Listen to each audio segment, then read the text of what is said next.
어서 오세요. 빅마마 이혜정입니다. 늘 음식 하다 보면요, 뭐 식재료가 제일 중요해요. 뭘 어때요? 계절 식재료가 뭐예요? 늘 이런 걸 얘기들 하잖아요. 그런데 옛날에 농사는 천하지 대천명이라고, 하늘이 주는 뜻대로, 하늘이 내려주는 것대로 걷어갈 수밖에 없는 게, 그래서 하늘을 바라볼 수밖에 없다고 옛날 어른들은 말씀하셨지만, 지금 사는 우리는 정말 아주 멋진 세상을 살고 있는 것 같아요. 농약 걱정? 저는 채소 먹을 때마다 꼭 채소 먹으라고 의사 선생님들은 저한테 권하시지만, 너무 싫은 건 씻어야 되잖아요.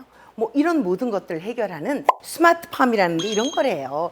빅데이터가 있어서 데이터 안에서 센서로 토양의 질도 개선하고요. 그리고 원격 조정으로 비닐하우스의 온도, 습도 이런 것까지 다 조정을 해서 정말 농작물이 스트레스 받지 않게 재배한 멋진 식재료들로 맛있게 한번 만들어 보자고요. 자, 오늘의 재료들 소개합니다.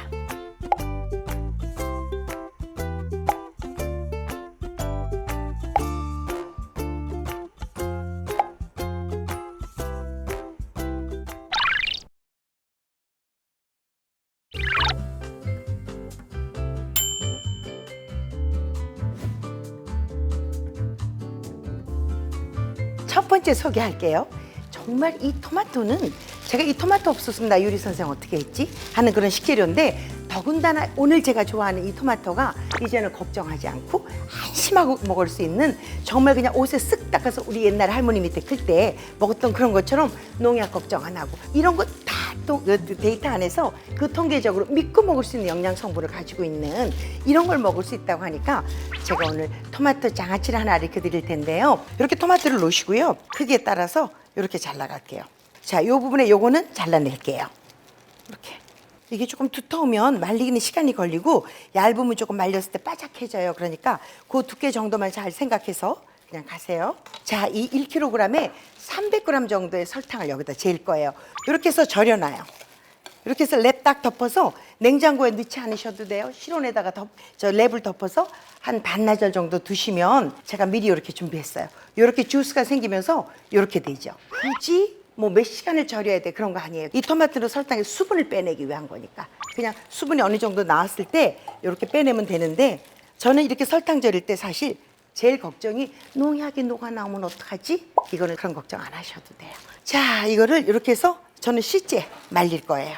그냥 늘어놓으세요. 따다다다다 붙이면 나중에 말랐을 때 들러붙어서 부러져요. 그러니까 조금 간격을 두고 이렇게 말리세요.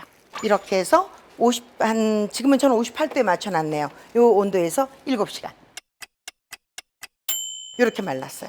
제일 중요한 건 물기가 없어야 돼요. 이거는 저장할 거라서 물기가 들어가면 변해요. 물기 없이 깨끗이 하는 게 첫 번째예요. 고추장 양은요, 엉겨붙을 정도로만 하세요. 이렇게 해서 비벼만 놓으시면 이거요, 정말 물기만 없이 보관하시면 1년 먹어도 1년 내에 이 질감을 가져갈 수 있어요. 여기에다가 저는 청양고추 있죠, 조금 칼칼한 그거 조금 다져 넣어요. 청양고추의 물기도 페퍼타올로 닦아내셔야 돼요. 더 이상의 수분이 생기지 말라고 물엿, 올리고당이나 물엿을 한 2숟가락 정도 이렇게 넣으세요. 이렇게 토마토 있을 때 하나 둘씩 먹고 남을 때 있잖아요. 무르도록 냉장고에 모른 척하고 두지 마시고 이렇게 곧대곧대 말려서 장아찌 만들어 놓으시면, 저는 제가 하는 장아찌 중에 손에 몇 번째 꼽는 장아찌가 이 토마토 장아찌예요. 이렇게 토마토 장아찌입니다.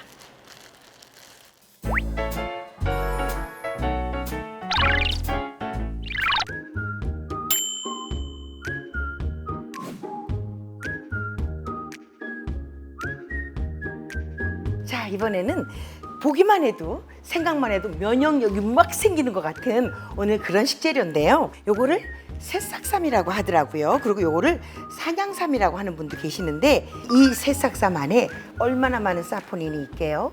정말 얼마나 많은 면역력을 가지고 있게요. 저 컨트롤 베이스에서 다 리모컨으로 조정해서 그 물 안에 들어있는 영양분, 그 들어오는 햇볕, 모든 이런 걸 봐서 만드는 게 바로 이 새싹쌈이에요. 요거는 제가 얼마나 하시든 간에 배율을 알려드릴 테니까 그 배율만 가지고 활용하시면 돼요. 자, 새싹쌈 장아찌입니다. 간장이 한 컵 하나예요. 늘 간장과 이건 지금 다시마를 넣어서 우린 물이에요. 간장하고 다시마를 동량을 가요. 자, 여기에 설탕은 반 컵입니다. 자, 요거 반 컵이에요. 먼저 녹이세요. 제일 좋은 거는 다시 물이 미지근할 때 재료를 섞으면 돼요. 온도가 식은 다음에 전 여기다가 식초 반컵, 자 소금 한 작은술 정도, 한 작은술에서 두 작은술 정도의 소금을 넣으세요. 짜면 안 돼요. 이거는 달지도 않아요. 시지도 말아야 돼요. 새싹쌈 영양을 가져갈 수 있는 가장 적당한 배율이에요. 다른 거 필요 없고요. 새싹쌈에는 이렇게 대추요. 대추가 방부 역할을 하니까 그거 한 5알에서 10알 사이 이렇게 넣으세요. 이거는 다른 곳에 재배한 거 아니고 스마트팜이라는 거에 진짜 매력이 있는 거죠. 깨끗하게 씻어서 열탕 소독하세요. 그래서 물기 없이 두신 다음에 이렇게 제가 한번 간장을 불 거예요. 자, 지금 나 요리 선생 맞네. 이봐요. 딱 이파리 위에 뿌리까지 갔죠? 요게 비법이에요. 이렇게 한 다음에 하루 이틀 두세요. 그러면 요 이파리는 안에서 간장 먹잖아요. 이렇게 파랗게 하면서 조금 시들시들해지겠죠? 그런 다음에 이거를 이틀이나 하루 지나서 따라내세요. 요거를 팔팔팔팔 끓여줘요. 너무 많이 졸이지 말고 그냥 확 해서 나온 수분을 조금 줄이죠. 그런 다음에 다시 부어요. 그때까지 대추는 잠겨 있게 부은 다음에 그때 이 위로 요렇게 해서 그때는 뿌리에 힘이 조금 빠져서 이걸 이렇게 눌러 놓으면 이게 포인트입니다. 이렇게 눌러 놓으면 한 사흘 정도만 숙성시키셔서 드시면요 아주 기가 막히게 맛있는데, 요거를요 돼지고기 편육이나 이런 거 왜 보쌈 같은 거 할 때 고기에다 쌈 하나 넣어서 싸 먹어도 너무 좋고요. 요 간장조차도 버리지 마세요. 요 간장에 보면 쌈내가 향긋하게 나요. 식초 좀 더 넣고 이렇게 해가지고 전 같은 거 먹을 때 이렇게 딱 이렇게 찍어 먹으면 간장 용액에 녹아 있는 사포닌의 1%까지도 다 먹을 수 있는 아주 멋지게 재배된 그런 새싹쌈 장아찌예요.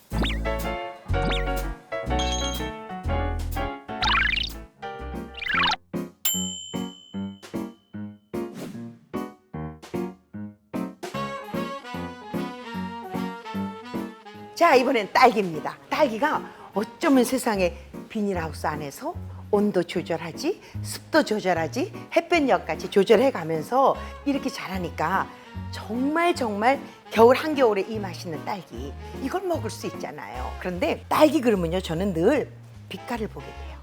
딸기는 왜 꼭지 있는 부분보다 하얀 부분이 많으면 저는 왠지 그건 조금 뻐시고 실 것 같은 생각이 드는데 데이터 안에서 다 이렇게 관찰하면서 키운 거라서 골고루 이렇게 빨간 거라는 거, 이게 특별한 거 아닌가 싶어요. 오늘 이렇게 해볼게요. 요거는 저 레시피를 좀 적어보세요. 스테인레스나 양은 냄비에 절대 하지 마세요. 범랑이나 유리나 이런 데서 하시면 좋아요. 딸기 300g이에요. 자, 불 켜지 말고 넣을 거예요. 설탕량은 70g에서 80g, 저는 80g 넣어요. 달고 덜 달고의 문제가 아니라 이거는 보존 기간 때문에 넣는 거예요. 자, 이렇게 두시는데 너무 센 불에다 하면요 설탕이 캐러멜라이즈 돼서 꺼멓게 변해가요. 그러니까 중간불 정도에서 익혀갈게요. 제가 오늘 하는 이게 딸기 소스라는 건데 사실 제가 이거 되게 유용하는 거예요. 딸기가 조금 뭐랄까 흔한 철에 만들어 뒀다가 1년 내에 드실 수 있어요. 자, 이렇게 해서 이렇게 이제 설탕이 녹을 때까지 저어주세요. 딸기잼하고 뭐가 달라? 딸기잼은 딸기가 300g이면 설탕 한 250g. 농도가 다르죠. 농축시켜야 되니까. 근데 이거는 딸기가 300g이면 설탕은 70에서 80g 정도. 자, 이렇게 해서 불온도를 조정하셔야 돼요. 설탕이 들어가서 이러는 거예요. 자, 어느 정도 익으면 여기다 레몬즙 한 큰술. 끓이지 말고 여기서 익혀가는 거예요. 그래서 딸기가 가지고 있는 수분을 얌전하게 빼내는 거예요. 지금 끓어지는 요 농도 보이세요? 지금 끓는 거 보여요? 요게 맞는 온도. 이렇게 해서 5분 정도만. 이걸 하는 동안에 저는 이렇게 저장용 용기를 요걸 끓는 물에다가 팔팔팔팔 삶아요. 그래서 요걸 뚜껑을 열어서 페이퍼 타올 넣어서 닦지 말고 그대로 건조시키는 거예요. 됐죠? 요런 상태에서 저는 이제 꺼냅니다. 불을 꺼요. 요게 그야말로 비법인데 요 버터를 한 티스푼만 넣으세요. 그래야만 이게 기름이 코팅이 돼서 자꾸 딸기 안에서 나오는 수분을 이게 코팅을 막아줘요. 오래 가도록 하는 방법. 이렇게 넣을 거예요. 뜨거운 김 안에서 이렇게 녹이세요. 저는 이렇게 만들어서 냉장고에 지금 먹을 거 쓰지만 식힌 다음에 지퍼백에 넣어서 냉동시키세요. 그리고 아이들 집에 바닐라 아이스크림 같은 거 이런 거 왜 집에서 먹을 때 위에다 끼얹어 주세요. 진짜 이거 너무 재밌어요. 이 딸기 소스는 이렇게 해서 냉동시켜 놓으면 왜 우리 딸기 냉동 딸기 사다가 생기면 이렇게 딸기 소스가 제대로 안 돼요. 막 물이 나와서. 근데 이거는 신기할 정도로 수분이 더 이상 안 나오더라고요. 자, 이렇게 해서 딸기 소스 만들었는데요. 이게 식게 되면 이렇게 돼요. 냉장고 안에서 밑에 이렇게 수분이 생기죠. 이건 아이들 탄산수에다가 주시기도 하고, 자, 이런 까망베리 치즈 같은 거 위에다가 얹어서 와인과 같이 드셔도 아주 멋진 안주 될 수 있죠. 아, 이것도 제가 미리 만들어 놨어요. 딸기로 할 수 있는 게 무궁무진 많지만 그래도 딸아이 생일이나 저처럼 손녀딸 생일이 이제 며칠 있으면 되거든요. 친구들 왔을 때 이렇게 저는 우유 조금, 연유 조금 섞어서 같이 녹였어요. 그런 다음에 딸기 이렇게 잡고요. 퐁당 해서 굳히면 돼요. 자, 요거는 위에다가 연유를 튜브에 넣어서 이렇게 뿌렸어요. 엄마 솜씨자랑 한번 해보시죠.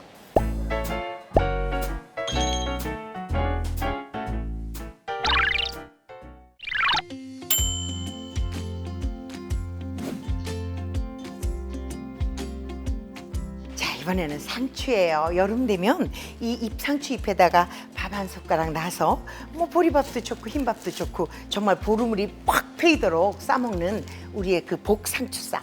이거는 뭐 말할 것도 없지만 요즘 같은 겨울에 늘 김치가 이제 이때쯤이면 조금 이제 익어서 조금 김장김치가 지루해지기 시작하잖아요. 이럴 때 김치로 담가 보시면 어떨까 싶어요. 정말 간단해요. 우리 상추 가지고 재래기라고 그러죠. 경상도 분들은 겉절이라고도 하죠. 그렇게 드시면 오늘은 조금 밥과 떠먹을 수 있는 물김치 만들어 볼게요. 저는 오늘 사과의 도움을 조금 받을 거예요. 배를 넣으시는 것보다는요, 제가 해보니까 상추는 사과하고 훨씬 더 잘 어울려요. 사과를 한 2mm 정도 두께로 이렇게 썰어요. 나붓나붓.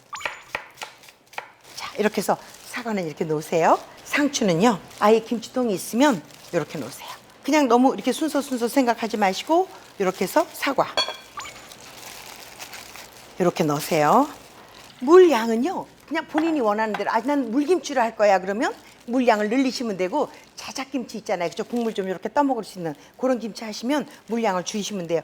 요거 찹쌀풀이에요. 찹쌀풀 이렇게 싸서.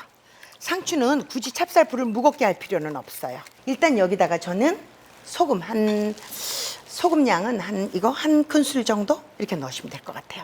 여기다가 멸치 액젓이에요.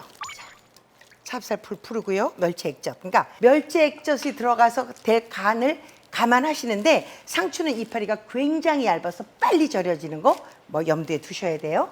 매실청이요. 자, 설탕량은 사과의 양에 따라서, 사과의 단맛에 따라서 좀 달리 하지만 설탕은 조금은 넣으셔야 돼요. 소금이 들어가서 설탕이 들어가야만 소금의 씁쓸한 가장 단점인 그 맛을 조금 줄여주죠. 자, 이거 고춧가루.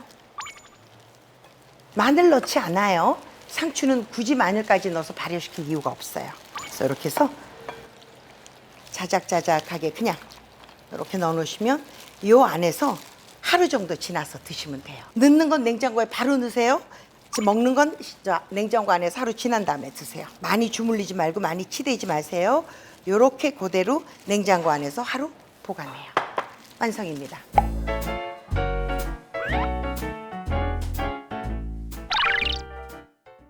자, 어떠세요?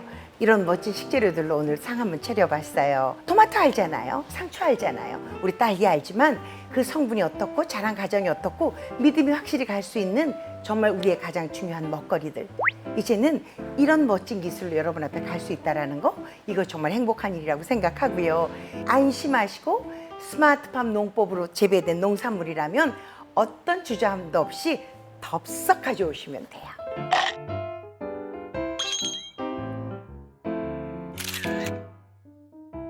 뭐 먹을까? 아, 이것도 좋고 이것도 좋고. 맛있어.